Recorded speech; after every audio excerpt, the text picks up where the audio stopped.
Good morning, ladies and gentlemen.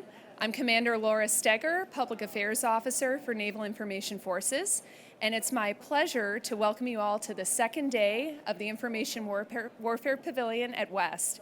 And happy Valentine's Day, in case anyone forgot. It's my pleasure to introduce Ms. Liz Nashold, Deputy Commander of Naval Information Forces. Since August 2019, Ms. Nashold has served as a senior civilian for the Type Command staff, responsible for the man, train, and equip functions for Navy information warfare capabilities in 91 subordinate commands operating across the globe. As NAVIFOR's Deputy Commander, Ms. Nashold manages more than 500 military and civilian professionals and directly manages an annual budget of $1.8 billion. Ms. Nashold graduated with distinction from the U.S. Naval Academy and was commissioned as a Civil Engineer Corps officer, serving in uniform in Jacksonville, Port Hueneme, Norfolk, Okinawa, and Haiti. And as a Navy civilian, she served in various roles at Fleet Forces Command, Pacific Fleet, Naval Facilities Engineering Command Hawaii, Navy Region Mid-Atlantic, and NAVFAC Mid-Atlantic. In May 2016, Ms. Nashold was selected for appointment to the Senior Executive Service. Ladies and gentlemen, Ms. Nashold.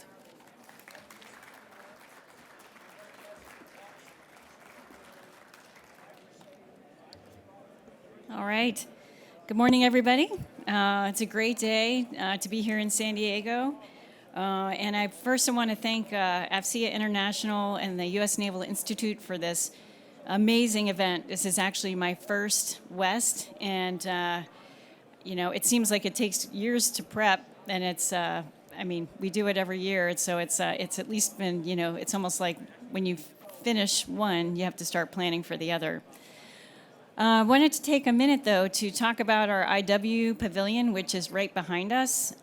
It's got a lot of information warfare related information. So we have folks from the Navy Expeditionary Combat Command. We have folks from our Meteorology and Oceanography Command. We have folks from the Naval Warfare Systems Command. Office of Naval Intelligence, and we have lots of sailors from across a number of communities that'll be excited to talk to you about what they do. So I just wanted to put in a plug for the team behind me. So for those of you who just came from Admiral Paparo's remarks, really no one can top what he just said, and talking about the threat of PRC. We're also looking at, in addition to China, as many of you know, there's Russia, there's state and non-state actors, and I'd say from a information warfare capability perspective, that a lot of state and non-state actors have access to technologies, probably more today than ever before. So unmanned. Sensors, long-range weapons, all sorts of technology, you name it. And it really just proves that we're in the midst of a decisive decade. And so I'll just quote Admiral Paparo, what he said this morning, that we're in the dawn of an information age. And really, the future fight is going to be an information fight. And so warfighters who can sense, make sense, and act on information are going to win. And that's really what we need to focus on from an information warfare perspective. The other point I want to make about information warfare is IW underpins every single warfare mission in the Navy today. You name that mission, and there's an IW component to it. And information warfare essentially is about decision superiority. And Admiral Paparo talked a lot about that today. So when you talk about information warfare, if you're like me, I've actually came into the information warfare community about 4.5 years ago, and I was like, well, what is information warfare? What does it comprise of? And so it's when you talk about individual disciplines, it's communications, cryptology, cyber, intelligence, electronic warfare, space, meteorology, and oceanography. So those are the disciplines that we talk about when we talk about information warfare. And so when you ask, how do we organize around those individual disciplines, there's three pillars to information warfare that we focus on in the IW community. And the first is battle space awareness. Do we understand our environment? Do we understand the physical environment? Do we understand the hydrography under the ocean? Do we understand the weather? Do we understand the intelligence that we're getting from our adversaries? Do we know where they are, what they're doing, what their intent is? The second is assured command and control. And so assured command and control from an IW perspective relates to, can we, with our distributed forces, can we actually communicate and have command and control? Do we have the set of networks, sensors, C2 nodes, and connections that actually help us communicate and maintain command and control? And then the third is integrated fires. And so when you ask what is integrated fires, a lot of times when we talk about fires, we think about the kinetic, the weapons on target, but integrated fires also deals with the non-kinetic aspect of fires. And so there's a lot of non-kinetic aspects before you actually launch a weapon and get it on target. And so when you talk about IW, essentially information warfare ensures that we have the right weapon on the right target, in the right place, at the right time. And IW is vital to decision superiority. So I'm going to just give you a little bit of a vignette, recent events that demonstrate how IW is so vital to what we do in the Navy. And that is, I'll just go back to all the events in the Red Sea that have been going on for the last couple of months. And I'm going to start with USS Carney. So USS Carney was ready on day one. And USS Carney, in order to shoot down the missiles and UAVs in the Red Sea, they exercised all of those three IW pillars that I just talked about.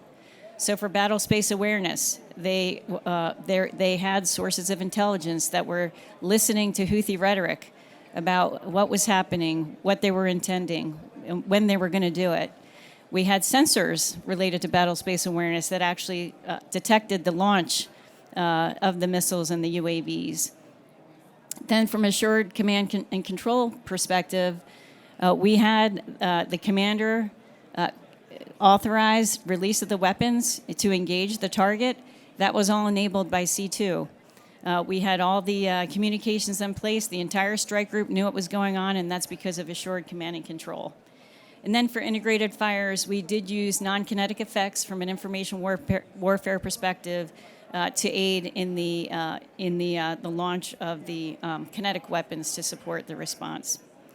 So that actually demonstrates, we had IW support across all domains: meteorology, oceanography, intelligence, cryptology, space, cyber, and electronic warfare. All of those capabilities were essential to the Carney success. And so now I'm going to kind of transition to, okay, so you're the Type Commander, Naval Information Forces. What does Naval Information Forces do? Who are you? And how do you fit?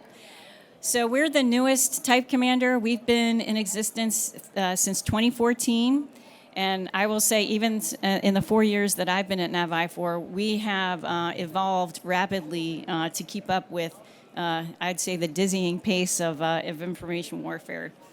So our mission, if you talk about our mission, we're a lot like other TICOMs, but focused on information warfare. We generate technically superior manned, trained, equipped, and certified combat-ready IW forces, both afloat and ashore. And so when we were originally stood up, we were actually stood up to support three operational commanders, or the commands underneath three operational commanders. The first was the Office of Naval Intelligence, so that's Admiral Brooks and all of the intelligence centers underneath him. Second is Fleet Cyber Command, 10th Fleet, Admiral Clapperton, and so that involves all of our NICTAMs and our NCTSs, our Information Operations Commands. And then the third is CINMOC, the Commander of Naval Meteorology and Oceanography. And that runs a wide set of commands. USNO is an example, the Naval Oceanography Command. We also have Fleet Numerical. So there's a number of commands, and when you look at that in totality, we actually support 91 commands and DETs across the globe. And so that's actually how we were originally stood up. But as our TICOM progressed, there was a significant fleet demand for us to provide afloat support.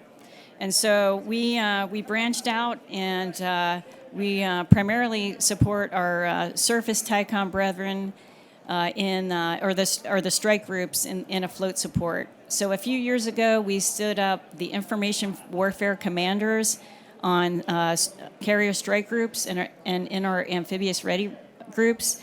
And what their job is really to, I talked about all the different disciplines of IW.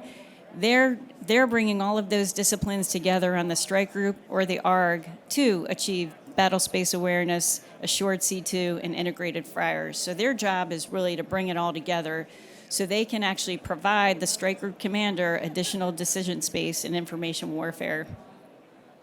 And so I'll harken back to what I've heard Admiral Ashback say is really the IWC, what their job is really to understand the environment and set the table first. You know, they are the ones who are going to say this is how the strike group should be arrayed based on what we know of the environment and what all of our IW disciplines are telling me.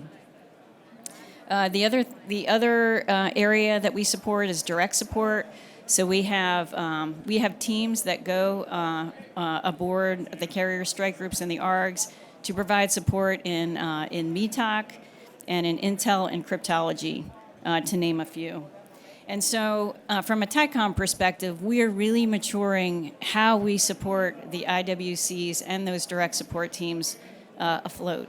And so we've actually reorganized inside the TICOM. We have an IW readiness group that actually is working through the OFRP cycle, making sure that we understand the readiness of the IW capabilities on the strike groups and ARGs through maintenance, from maintenance through basic, integrated, and advanced phases.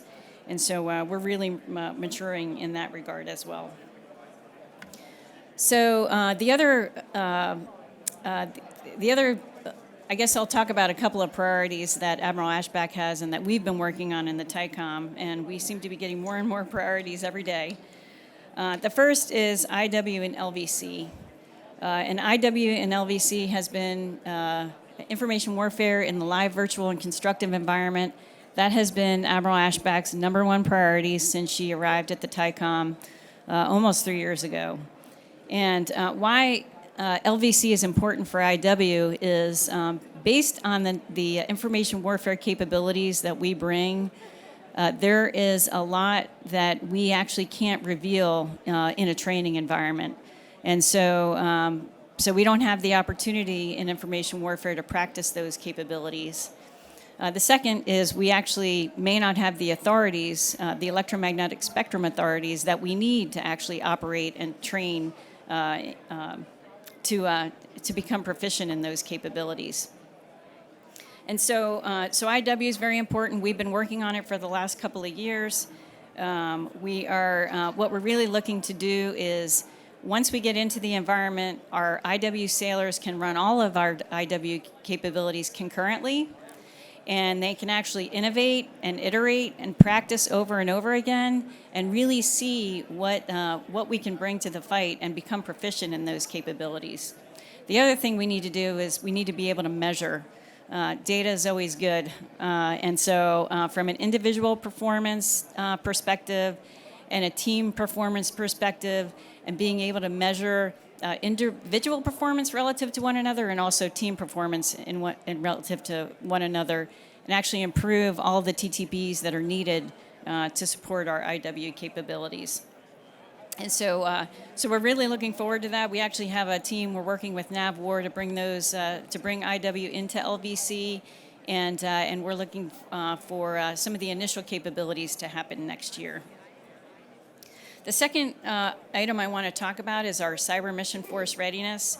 So our cyber mission forces fall under Fleet Cyber Command, supporting U.S. Cyber Command. And we've really worked, Admiral Ashbeck specifically has worked over the last 2 years to improve readiness. And so what that means for us is we really need, for our cyber mission forces, we needed to develop a force generation engine. So we're looking across man, train, and equip areas. And so the first thing we're doing in manning is we're working to get all of our cyber mission force teams manned to 90%. And then along with that, our cyber mission force, we have offensive teams and we have defensive teams. And what we're looking to do is actually have offensive operators when they're retouring go to offensive teams, and then defensive operators go to defensive teams. And so we're working with a number of stakeholders to make sure that happens. When we're talking about training, 2 years ago, the situation with training is that we were sending our sailors to the cyber mission force teams, and they weren't trained. They would go to the teams, and then they would go get training, and so the readiness of the team suffered because they weren't qualified. And so we're doing, what we call it is we're moving training to the left. We're trying to make sure that we can move training to the left for both the offensive and defensive cyber teams so that the sailors show up to their operational assignments trained and ready. And then on the equipping side, we actually have done a lot of work on the equipping side, and we have the deployable mission support kits that have been modernized and delivered to all of our teams, and so we've actually made a number of improvements there to support our teams. And then finally, I'll just talk about the Maritime Cyber Warfare Officer, what we affectionately call MICWOs, and then our cyber warfare technicians. So in June of 2023, so that was actually since the last West, we established the MICWO designator.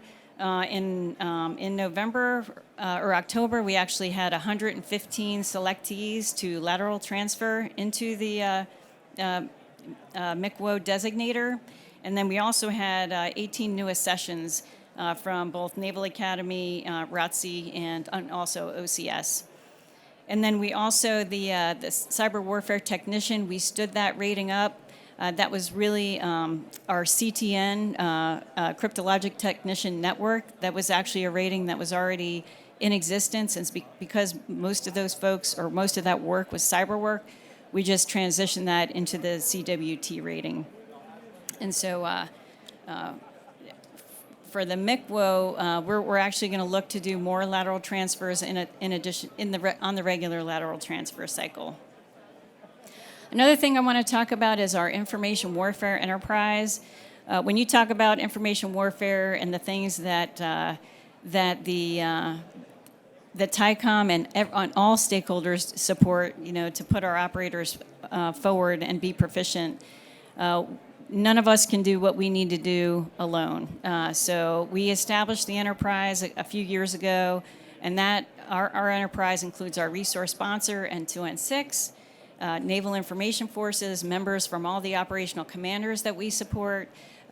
We have NAVWAR, PEO C4I, PEO Digital, NAVC, NAVFAC, Marine Corps. They're all part of our enterprise, and so we use that body to do a lot of cross-collaboration to make sure that we're all aligned and synchronized, also for streamlined decision-making, and also to make sure that if there's barriers, say we're working with a SysCom on a particular issue, and they've got barriers, then maybe if we all come together, we can figure out how to break down that barrier, who's the best person to do that. The other thing I want to talk about is something we're doing with our shore commands, so our NICTAMs, our NCTSs, and our maritime operations centers. So with the help of our resource sponsor, N2N6, actually N2N6 was leading the charge, we were successful in having the NICTAMs, NCTSs, and the MOCs designated as fleet units. And so what does that mean? What does it mean to be a fleet unit? And essentially, when you look at a typical shore command and then versus an afloat platform, the priorities and how they're organized to support are very different. So a shore command has an MF&T, mission function tasks. But if you talk about a fleet unit, they have ROCPO documents that guide their operational support. And so the NICTAMs, NCTSs, and MOCs were designated as fleet units. We now have ROC POs for all of them. And then from a TICOM perspective and working with the SysCom, we're working to align all of the underlying processes that support those entities to align with how we do it for a float. And as an example, when we talk about maintenance and modernization, we're adopting the float maintenance and modernization processes. There's other things that we're doing for in the arena for when we talk about manning and manpower. We're aligning, defining what it takes to accomplish a mission, and then we're also specifically for the Maritime Operations Centers establishing UIC so that all the folks in a headquarters command, they'll be aligned to UIC so we can specifically track them. We're also looking at things like when you talk about training, our NICTAMs, NCTSs, and the MOCs, we didn't have specifically defined mission essential task lists for those, so we didn't have specifics for training. A lot of them weren't in the Defense Readiness Reporting System, and so we're working on moving all of that, getting all of those foundational processes in place for our shore commands and the people that operate out of our shore commands to align with some of the more mature processes that we're working afloat. And just talking specifically about the MOCs, we have been designated as the type commander for the Maritime Operations Centers. So there's 9 Maritime Operations Centers across the globe, and they all grew up differently, individually, with the systems based on the regional requirements that they needed to support. And over time, it was recognized, and actually there was a demand from the numbered fleet commanders. They needed someone to perform a TICOM function for them. And so about a year and a half ago, we were established at NAVIFOR as the TICOM for the MOCs. And so we work all the processes that I just described. But because the MOCs operate at the operational level of war, we also have a partnership with the Naval Warfare Development Center, NWDC, who actually does the MOC certifications. And so we, from NAVIFOR, are really responsible for things like basic phase training, when you talk about a training perspective, and then NWDC actually does the more advanced operational level of war support. And it's a great partnership with NWDC. The other thing I want to talk about, I'm going to shift to afloat for a second and talk about information warfare in the OFRP. So we realized over time that with the importance of IW, that we needed to look at how we're doing basic, integrated, and advanced phase training, and are we actually achieving the IW effects that we need to? And so, so we broke it down into parts. The Information Warfare Training Group that works for underneath the Naval Information Warfare Development Center, they're looking at basic phase training and looking at what does it mean when you talk about information warfare? What is it, how do we define what our minimum training requirements are? What does it mean to be combat surge ready? What does it mean to be IW mission capable? And so these are areas that other warfare areas have already tackled, and we're now working to do that in IW. And IWTG also now owns all of the basic phase training, which was not the case about a year and a half ago. So now we have communications and networks, intelligence, cryptology, cyber, and electronic warfare. The other thing we're doing is our Warfighting Development Center, NIWITIC, is they're integrating integrated and advanced primer exercises, really to get after more of the higher end issues where we need to get our sailors more proficient. And so to accomplish battle space awareness, assured C2, and integrated fires. And then we're also looking at more, how do we become more integrated in our readiness across really what our focus areas are in the Navy today. So really looking at how do we get to counter C5 ISRT, assured C2, battle space awareness, terminal defense, and long-range fires. Those are the things that we're working on improving specific capabilities as we go through the OFRP.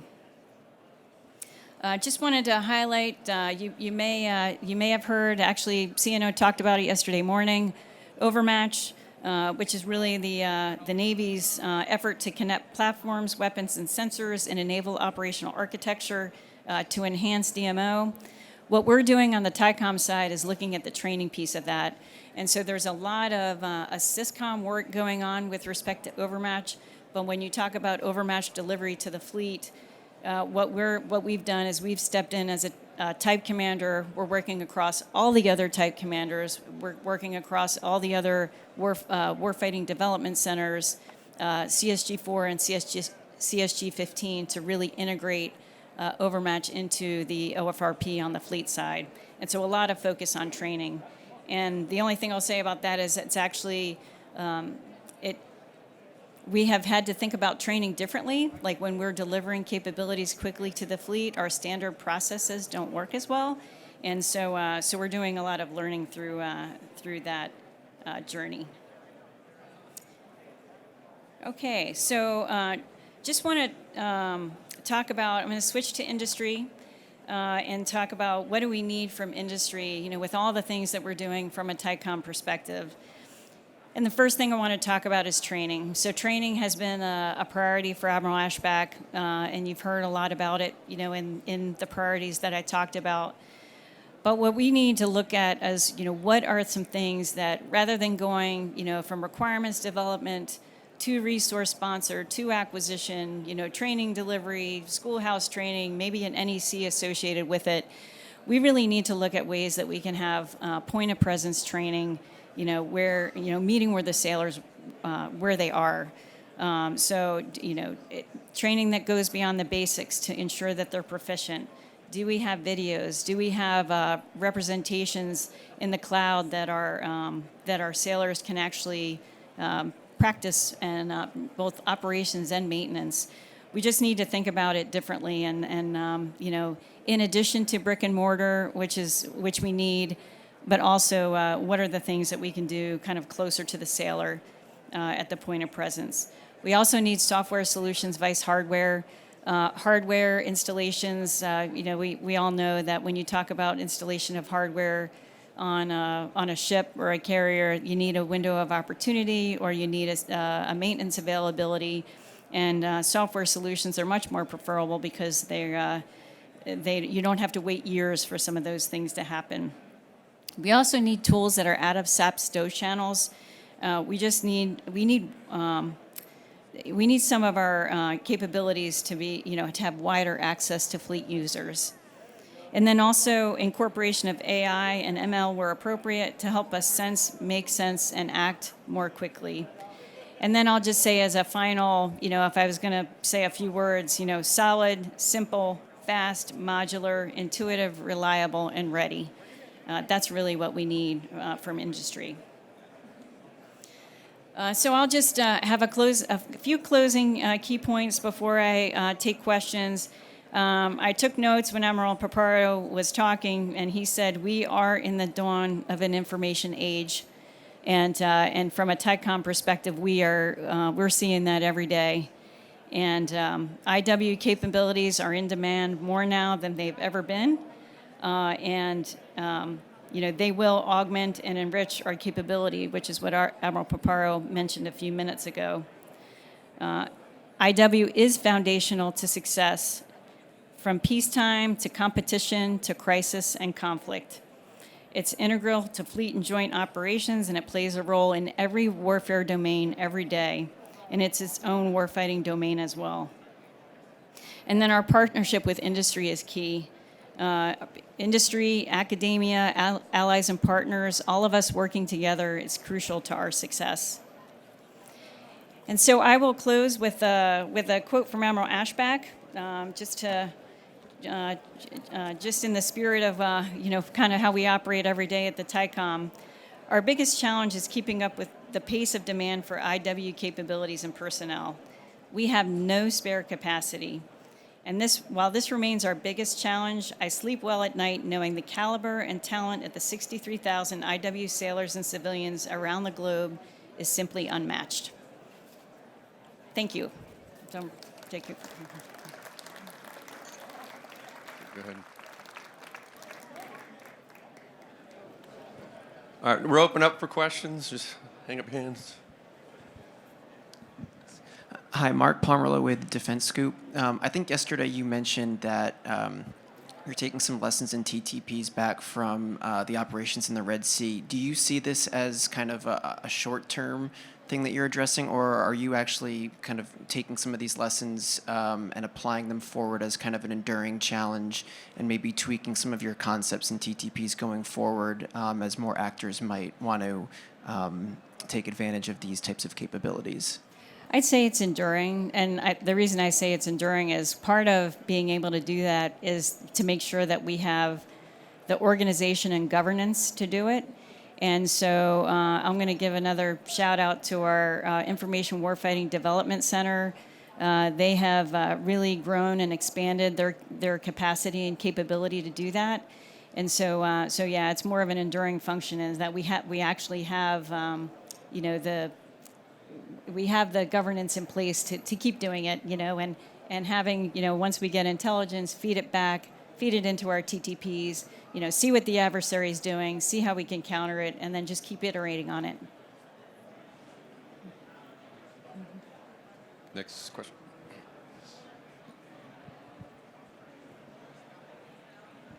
Good morning, man. CWT1 Auto, NCIS Office of Military Support. You spoke briefly on the difficulties of performing sets and reps with certain capabilities and acting within our authorities. How best can we position ourselves against an adversary who's demonstrated that they don't necessarily play by the rules? Mm-hmm. So I will harken back to that's why IW and LVC is so important. That's why Admiral Ashback, when she first got into the job, I think having, as a career-long information warfare professional, she realized that it's only going to get worse, right? And so that is why we need IW and LVC.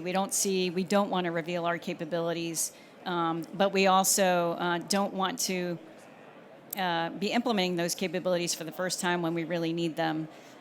So that's why we've been so passionate, and we are on a path to deliver. We actually have 20 systems or programs of record that we have planned to go into IW and LVC, and we have 3 team training facilities that we're working on building. So the design for 2 of them is underway right now. Construction starting next year.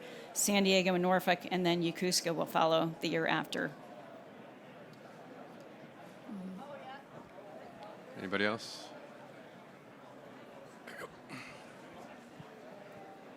Good morning, ma'am. Commander Eanes from Fleet Cyber. A call to the TICOM, specifically NAVIFOR, usually starts when we need either you as a TICOM to advocate or champion against the other TICOMs, specifically for the E in MTE. My question is more about training debt than technical debt. Several speakers that we've seen throughout this week have already previously stated that they need expert warfighters. However, in the past 5 years, we've seen a 24% rate in reduction for tuition assistance with eligibility restrictions, inconsistent COOL funding for certification testing, with local commands paying and footing the bill for both voluntary and mandatory training, in addition to seat allocations with NETSI. What programs and initiative is there that NAVIFOR is funding towards accelerating the military warfighter experts outside of the OFRP OJT previously discussed? So I'll probably have to take that back if you're talking more about things like COOL. What I will say is that it's always a balance. We're always resource challenged. We always want to do more. We always want to be better. We always want to be faster, and we always want more opportunities for our sailors. I mean, that's what we're all about as a TICOM. But sometimes there are gaps, and we have to look through those gaps and then advocate for those with our resource sponsorship. But the other thing I'll say is that we probably need to do a better job of leveraging where those opportunities exist that may not cost. Every resource matters, and so that's what I'll say about that. Is that we recognize that we don't have unlimited resources, and we try and balance where we can. But your point is well taken. Thank you.